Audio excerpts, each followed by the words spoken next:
ఒక యువతి రాధ నిర్మానుష్యమైన దారిలో వెళ్తుంటుంది. వెళ్లే దారిలో తను తప్ప మరెవ్వరూ కూడా ఉండరు. వెళ్తున్నప్పుడు ఆమెకు వెనుక నుంచి ఒక ట్రక్కు శబ్దం వినిపిస్తుంది. రాధ వెనక్కి తిరిగి చూస్తుంది. ఒక ట్రక్కు తన వైపే వస్తూ ఉంటుంది. ఆమె ట్రక్కును ఆపమని చేతితో సైగ చేస్తుంది. ట్రక్కును నడిపే దేవ్ తన దగ్గర ట్రక్కునాపుతాడు. కిటికీలో నుంచి బయటికి తన వైపుకి తొంగి చూస్తాడు. మీరు నన్ను పట్నం వరకు డ్రాప్ చేయగలరా? నేను ఒంటరిదాన్ని. దేవ్ పెద్దగా ఏమీ మాట్లాడ్డు. తను ట్రక్కుకి అవతల వైపున్న తలుపును తెరుస్తాడు. రాధ వెంటనే ట్రక్కులోకెక్కి కూర్చుంటుంది. ఆ తరువాత దేవ్ ట్రక్కుని ముందుకు పోనేస్తాడు. రాధ ట్రక్లో మౌనంగా కూర్చుంటుంది. తన మొహం కాస్త దిగులుగా, చాలా కంగారుగా కనిపిస్తుంది. తను ఎదురుగా రోడ్డు వైపే చూస్తూ ఉంటుంది. దేవ్ కూడా మొదట్లో ఎక్కువగా ఏమీ మాట్లాడ్డు. ఆ తర్వాత, నిర్మానుష్యమైన రోడ్డు మీద ఒంటరిగా ఇక్కడ బండి కూడా రాదు. నేను పారిపోతున్నాను. ఎవరి నుండి? చావు నుండి. వెనక చాలా పెద్ద ప్రమాదం ఉంది. నేనక్కడే ఆగితే బహుశా ప్రాణాలతో బయటపడేదాన్ని కాదు. అయినా ఇప్పుడు ప్రాణాలతో ఉన్నా కూడా అర్థం లేదు. దేవ్కి కాస్త అనుమానం కలుగుతుంది. తను ఎదురుగా చూస్తూ ట్రక్కుని ముందు కంటే కాస్త వేగంగా నడుపుతాడు. చూస్తూ చూస్తూ 1 గంట గడిచిపోతుంది. ట్రక్ లోపలున్న నిశ్శబ్దం ఇప్పుడు కాస్త విచిత్రంగా అనిపిస్తుంది. రాధ ఇప్పటికీ మౌనంగానే కూర్చుని ఉంది. కాని దేవ్ మళ్ళీ సైలెంట్గా తన వైపే చూస్తూ ఉంటాడు. కాసేపటి తర్వాత తను మళ్ళీ మౌనాన్ని బ్రేక్ చేయడానికి ప్రయత్నిస్తాడు. నువ్వు ఎక్కడికి వెళ్ళాలి? మీ ఇల్లు ఎక్కడుంది? నాకు ఇల్లేమీ లేదు. మా ఇల్లు ఎక్కడైతే ఉందో అక్కడ ఇప్పుడు బూడిద అరుపులు మాత్రమే ఉన్నాయి. అంతా అంతమైపోయింది. నేనీ చోటి నుండి దూరంగా వెళ్లాలనుకుంటున్నాను. నన్నెవ్వరూ అందుకోలేని చోటికి. నువ్వు మాటలు చాలా విచిత్రంగా మాట్లాడుతున్నావు. రాధ నెమ్మదిగా తన మొహాన్ని దేవ్ వైపుకు తిప్పుతుంది. తనని చూసి భయంకరమైన చిరునవ్వును నవ్వుతుంది. మీకు నన్ను చూస్తే భయమేస్తోందా డ్రైవర్ గారు? అందరూ అంటారు ఈ రోడ్డు మీద రాత్రివేళ ఎవరైతే కనిపిస్తారో వాళ్ళు మనుషులు కాదని. మరి మీకేమనిపిస్తోంది? నేను భూతాన్ని అనా? దేవ్ భయంతో కంగారు పడతాడు. తనకి ఊర్లో పాత కథ గుర్తుకు వస్తుంది. తను వెంటనే రాధ కాళ్ల వైపుకి చూసే ప్రయత్నం చేస్తాడు. కానీ చీకటి ఎంత ఎక్కువగా ఉంటుందంటే తనకసలు ఏదీ స్పష్టంగా కనిపించదు. కొంతసేపటి తర్వాత ట్రక్ ఒక చెక్ పోస్ట్ దగ్గరికి వెళ్లి ఆగుతుంది. దేవ్ ట్రక్కులో నుంచి కిందకు దిగుతాడు. రాధాని కూడా బయటికి రమ్మని సైగ చేస్తాడు. రాధ కూడా దేవ్తో పాటు ట్రక్లోంచి దిగుతుంది. చాలా అయిపోయింది. నువ్వు ఇక్కడే ఉంటావు. నా బండి దగ్గరికి రావద్దు. నువ్వు తిరుగుతున్న ఆత్మవని నాకు తెలుసు. ఇక్కడి నుంచి వెళ్ళిపో. ఎక్కడికి వెళ్ళను డ్రైవర్ గారు. ఆత్మలకైతే ఏ గూడు ఉండదు కదా. మీరు నన్ను మీ బండిలోకి ఎక్కించుకున్నారు. ఇప్పుడు మీరు నన్ను వదిలించుకోలేరు. భూతాలు ఎప్పుడూ కూడా తమ వేటను వదలవు. దేవ్ వెనక్కు వెళ్తాడు. అదే సమయంలో రాధ నెమ్మదిగా భయంకరంగా తన వైపుకి వెళ్తూ ఉంటుంది. దేవ్ భయంతో అక్కడి నుండి పారిపోతాడు. దేవ్ అడవిలోకి వేగంగా పరిగెడుతూ ఉంటాడు.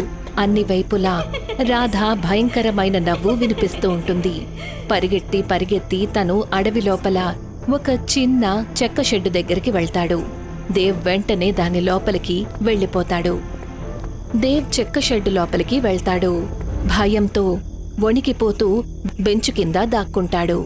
కాసేపటి తర్వాత రాధ కూడా అక్కడికి చేరుకుంటుంది. తను మౌనంగా బెంచు కిందకు చూస్తుంది. దేవ్ని అక్కడ దాక్కోవడం చూస్తుంది. దేవ్ పూర్తిగా భయపడిపోయి ఉంటాడు. రాధా మొహం చాలా భయంకరంగా కనిపిస్తుంది. తన మొహం మీద నల్లని బురద అంటుకుని ఉంటుంది. భయంతో దేవ్ తన జేబులో నుంచి ఒక తావీజును తీసి రాధా వైపుకి చూపిస్తాడు. దూరంగా ఉండు. నా దగ్గర భగవంతుడి పవిత్రమైన తావీజుంది. నువ్వు నన్ను ఏమీ చేయలేవు. నీలాంటి ఆత్మలు ఈ తావీజు ముందు నిలబడలేవు. తావీజా? నిజంగా మీకు అనిపిస్తోందా? ఈ ఇనుప ముక్కతో? అప్పుడే రాధాకి షెడ్ లోపల ఒక దుర్వాసన వస్తుంది. ఆ దుర్వాసన కుళ్ళిపోయిన మాంసంలాగా అనిపిస్తుంది. రాధ అటూ ఇటూ చూస్తుంది. కాని కొన్ని క్షణాల తరువాత తనకి తెలుస్తుంది ఆ వాసన ఎక్కడి నుంచో కాదు, స్వయంగా దేవ్ దగ్గర నుంచి వస్తుందని. ఇదేం విచిత్రమైన వాసన, ఏదో కుళ్ళిపోయిన శవంలాగా, పైగా ఇది నీ దగ్గర నుంచి ఎందుకు వస్తోంది? ఉన్నట్టుండి దేవ్ మొహంలో కవళికలు పూర్తిగా మారిపోతాయి. రాధ కంగారు పడి కాస్త వెనక్కి వెళ్తుంది. అప్పుడే దేవ్ బెంచ్ కింద నుంచి బయటికి వస్తాడు. రాధ ముందు నిలబడి ఉంటాడు. తావీజుని దూరంగా విసిరేస్తాడు. కొన్ని క్షణాల్లోనే తన చర్మం ఎర్రగా కనిపిస్తుంది. తన కళ్ళు పూర్తిగా తెల్లబడిపోతాయి. ఇప్పుడు తన రూపం చాలా భయంకరంగా రాక్షసుడిలా అనిపిస్తుంది. ఇప్పుడు అంతా మారిపోయుంటుంది. అప్పుడే తెలుస్తుంది అసలైన భూతం ఎవరు అని. భయపడ్డావా? నువ్వు చాలా ఆటలు ఆడావు. ఇప్పుడు ఈ ఆట నాది. నాకు నా గ్రామస్తులకు చాలా ఆకలిగా ఉంది. ఇప్పుడు నీ తాజా శరీరం మా ఆకలిని పోగొడుతుంది. దేవ్ ఉన్నట్టుండి రాధా మీదకు దూకుతాడు. రాధ ఎలాగోలా తనను కాపాడుకుని అక్కడ్నుంచి పారిపోతుంది. రాధ అడవి మధ్యలో వేగంగా పరిగెడుతూ ఉంటుంది. తను మళ్ళీ ట్రక్కు దగ్గరికి వెళ్లబోతుంది. రాధ వెంటనే ట్రక్కు లోపలికి వెళ్తుంది. 2 తలుపులను మూసేస్తుంది. ఆ తర్వాత భయంతో సీట్ల మధ్యలో దూరిపోయి కూర్చుంటుంది. ఉన్నట్టుండి డ్రైవర్ వైపున్న తలుపు గట్టిగా తెరుచుకుంటుంది. దేవ్ తను ఇప్పుడు ఒక ఆత్మగా మారిపోయాడు. ట్రక్కులోకి ఎక్కుతాడు. రాధ భయంతో గట్టిగా అరుస్తుంది. ఎప్పుడైతే దేవ్ రాధ మీదకు దూకుతాడో అప్పుడే ట్రక్ హ్యాండ్ బ్రేక్ ఓపెన్ అవుతుంది. ఇక ట్రక్ ముందుకి వెళ్లిపోతూ ఉంటుంది. రాధ వెంటనే తన దగ్గర ఉన్న ఒక ఇనుప రాడ్డును తీసుకుంటుంది. దానిని మధ్యలో పెడుతుంది. దేవ్ తన మీదకు దాడి చెయ్యకుండా. నన్ను బయటికి వెళ్ళనివ్వు, ఎవరైనా నన్ను కాపాడండి, కాపాడండి, హెల్ప్! ఎవ్వరూ కాపాడరు, నువ్వు నాతోనే ఉంటావు. దేవ్ మధ్యలో ఉన్న చిన్న చిన్న ప్రదేశాలలో నుంచి తన చేతిని లోపలికి పెట్టి రాధాను పట్టుకునే ప్రయత్నం చేస్తాడు. కాని రాధ ఏదొక విధంగా తనను కాపాడుకుంటూ ఉంటుంది. అప్పుడే ఎంతో వేగంగా ట్రక్ ముందు ఉన్న ఒక రాయిని గుద్దుకుంటుంది. గట్టిగా గుద్దుకోవడంతో దేవ్ ఎదురుగా అద్దాన్ని ముక్కలు చేసుకుంటూ ట్రక్కులో నుంచి బయటకు వెళ్లి పడతాడు. స్పృహ కోల్పోతాడు. రాధ దానిని అవకాశంగా తీసుకుని వెంటనే ఇనుప రాడ్డును తీసుకుంటుంది. రాధ వెంటనే ట్రక్లో నుంచి బయటికి దూకుతుంది. దేవ్ వైపు చూస్తుంది. తన శరీరం నేల మీద పడి ఉంటుంది. తను పూర్తిగా కదలకుండా ఉంటాడు. రాధ ఏమాత్రం ఆలస్యం చెయ్యకుండా అక్కడ్నుంచి ప్రాణాలు కాపాడుకొని పారిపోతుంది. పరిగెడుతున్నప్పుడు తను తన మొబైల్ని తీస్తుంది. తన ఫ్రెండ్కి ఫోన్ చేస్తుంది. సురభి, ప్లీజ్ నాకు సాయం చెయ్యి, నేను ఇరుక్కుపోయాను. అరే కాని ఏమైంది, నువ్వు బానే ఉన్నావా? ఇవాళ నేను మళ్ళీ హైవేకి వెళ్లాను మరొక డ్రైవర్ని ఇరికించి డబ్బులు కాజేయడానికి. కానీ అతను ఒక రాక్షసుడిగా మారిపోయాడు. ఇప్పుడు నువ్వెక్కడున్నావు? నాకు తెలీదు. నేను నీకు నా లైవ్ లొకేషన్ పంపిస్తాను. నువ్వెవరి దగ్గరైనా సాయం తీసుకుని ఇక్కడికి వచ్చి. సరే సరే. నేను తన ఫ్రెండ్ తన మాట పూర్తి చెయ్యకుండానే అంతలో ఒక కార్ రాధాని గట్టిగా గుద్దేస్తుంది. రాధ ఎగిరి దూరంగా వెళ్లి పడుతుంది. కార్ నడిపే మహిళ వెంటనే తన కార్ని ఆపుతుంది. బయటికి వచ్చి రాధాని చూస్తుంది. తను నెమ్మది నెమ్మదిగా తన దగ్గరికి వెళ్తుంది. రాధ స్పృహలోకైతే వస్తుంది. కానీ తనకి చాలా గాయాలయ్యుంటాయి. మీరు బానే ఉన్నారా?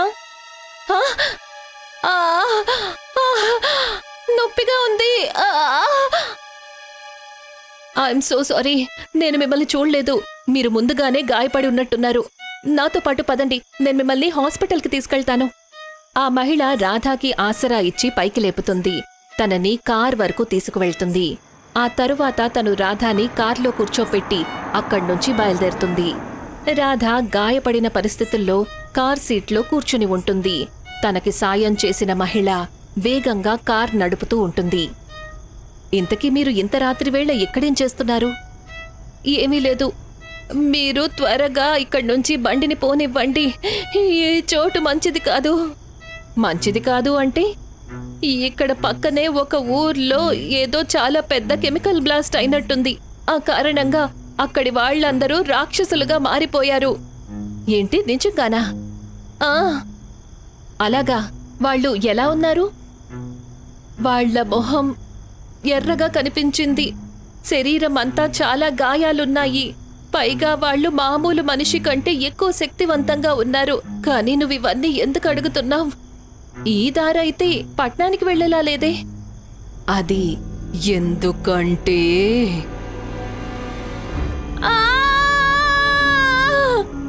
అప్పుడే ఆ మహిళ తన మొహాన్ని రాధా వైపుకి తిప్పుతుంది. ఆ క్షణమే తెలుస్తుంది తను కూడా స్వయంగా ఒక రాక్షసి అని. తను ఉన్నట్టుండి రాధా మీదకు దూకుతుంది. వెళ్తున్న కార్ లోపలే తనని చంపేస్తుంది.